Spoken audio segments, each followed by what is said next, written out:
ধরো তোমাকে মনে করতে করতে, তোমার মন পড়তে পড়তে একদিন রাতে কান্না শেষে ঘুমিয়ে গেলাম।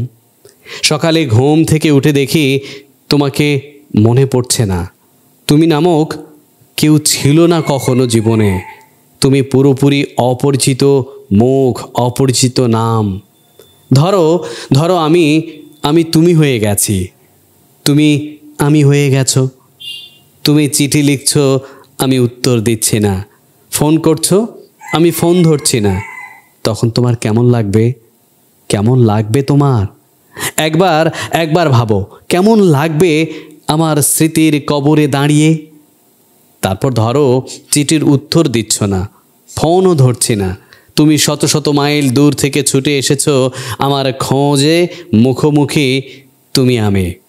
কিন্তু তোমাকে জানান দেওয়ার পর জানলে আমার অস্তিত্বে তুমি নামক কেউ নেই। তোমাকে কখনো দেখিনি, চিনি না, জানি না। তখন তখন তখন তোমার কেমন লাগবে? কেমন লাগবে তোমার? কেমন বোধ করবে পরিচিত তোমাকে? কেমন লাগবে অপরিচিত আমাকে? কেমন লাগবে? তোমার স্মৃতির কবরে দাঁড়িয়ে আমি কেমন আছি প্রশ্ন করতে করতে খুব ক্লান্ত, জানো, ভীষণ ক্লান্ত, ভীষণ। তুমি কোথাও যেন আটকে আছো। মাঝে মধ্যে মনে হয় ভেঙে ফেলি, ভাঙতে যায় কিন্তু ভাঙা যায় না। ছিঁড়ে ফেলার কায়দা নেই, ভীষণ শক্ত এই মায়া।